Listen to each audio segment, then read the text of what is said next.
Does the government subscribe to this view that Muslims as a group cannot be trusted and they think negatively? Third point, sir. The third point, Chairman of Joint Intelligence Committee in White House Summit of Counter-Terrorism have rightly said India's core strength is liberal, secular, plural democracy.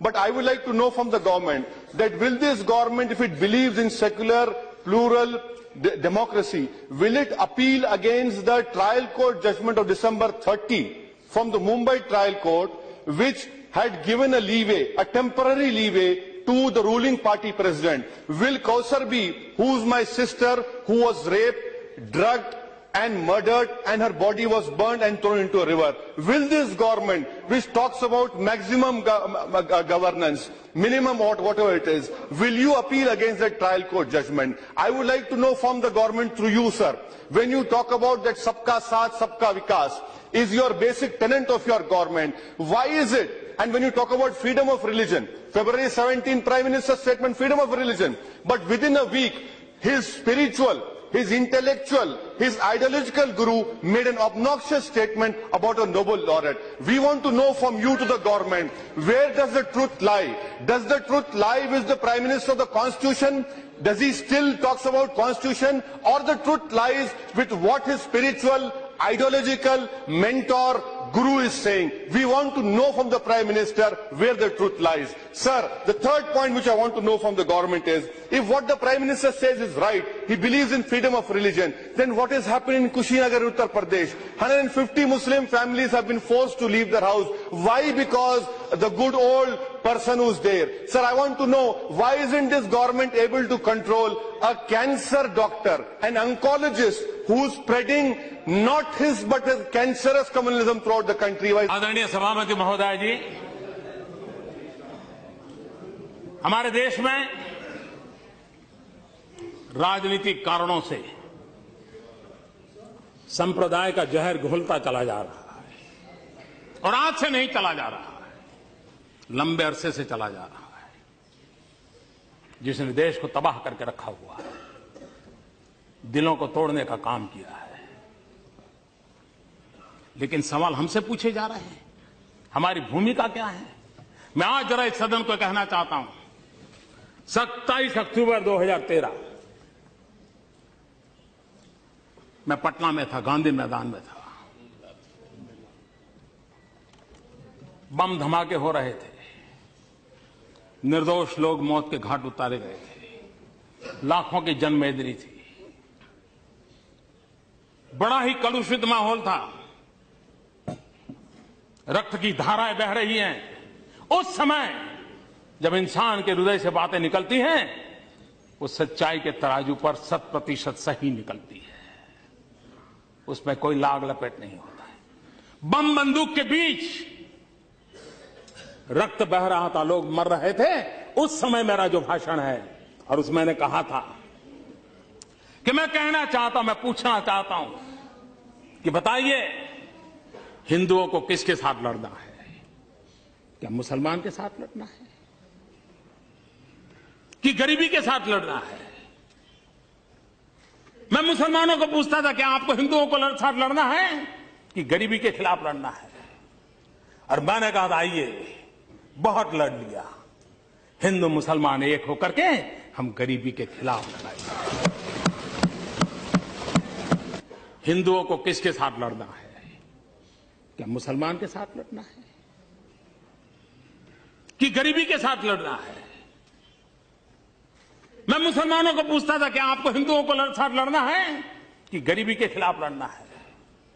और मैंने कहा, आइए, बहुत लड़ लिया, हिंदू मुसलमान एक होकर के हम गरीबी के खिलाफ लड़ाएंगे। पटना के गांधी मैदान में बम बंदूक और पिस्तौल और गोलियों के बीच में उठाई हुई आवाज है।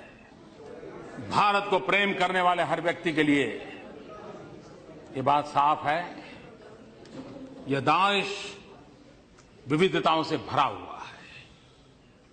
विविधता में एकता, यही हमारे देश की पहचान है, ये हमारी ताकत है।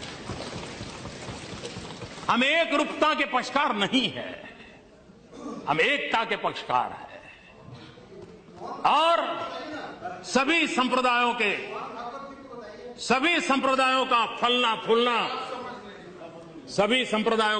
फूलना ये भारत की धरती पर ही संभव होता है। ये भारत की विशेषता है। और मैं ये कहना चाहता हूं कि हमारा जो संविधान बना है वो संविधान हजारों साल के हमारे चिंतन की अभिव्यक्ति है। हमारा जो संविधान बना है वो हमारे भारत के सामान्य मानव की आशा आकांक्षाओं की प्रतिबिंबित करने वाला संविधान है। और इस संविधान के मर्यादा में रह करके देश चल सकता है। देश संविधान की मर्यादाओं के बाहर नहीं चल सकता है। किसी को भी कानून हाथ में लेने का अधिकार नहीं होता है। किसी को भी संप्रदाय के आधार पर किसी के साथ डिस्क्रिमिनेशन करने का अधिकार नहीं होता है। हर एक किसी को अपने साथ चलने का अधिकार है। और मेरी जिम्मेवारी है सरकार में बैठा हूं, सरकार कैसे चलेगी उसकी जिम्मेवारी है। और इसलिए मैं आपको कहना चाहता हूं, और मैं बार बार कहता हुआ आया हूं, संप्रदाय के नाम पर अनाप शनाप बातें करने वालों को कहना चाहता हूं, मैं ये कहना नहीं चाहता हूं आज मैं आपका मुंह बंद करने के लिए, मेरे पास हजारों चीजें हैं, मैं समय बर्बाद नहीं करता हूं, इसके लिए मैं समय बर्बाद नहीं करता हूं। लेकिन मैं आपको कहना चाहता हूं हमारा कमिटमेंट क्या है वो मैं आपको कहना चाहता हूं। मैंने बार बार कहा है, मेरी सरकार का एक ही धर्म है। मेरी सरकार का एक ही धर्म है, इंडिया फर्स्ट। मेरी सरकार का एक ही धर्म ग्रंथ है, भारत का संविधान। मेरी सरकार की एक ही भक्ति है, भारत भक्ति। मेरी सरकार की एक ही पूजा है, 125 करोड़ देशवासियों का कल्याण। मेरी सरकार की एक ही कार्यशैली है, सबका साथ सबका विकास। मेरी सरकार का एक ही धर्म है, इंडिया फर्स्ट। मेरी सरकार का एक ही धर्म ग्रंथ है, भारत का संविधान। मेरी सरकार की एक ही भक्ति है, भारत भक्ति। मेरी सरकार की एक ही पूजा है, 125 करोड़ देशवासियों का कल्याण। मेरी सरकार की एक ही कार्यशैली है, सबका साथ सबका विकास। और इसलिए हम संविधान को लेकर के, संविधान की सीमा में रह करके देश को आगे बढ़ाना चाहते हैं। हमारे यहां एकम सत विप्रहा बहुधा वदंती हमारा तत्व ज्ञान रहा।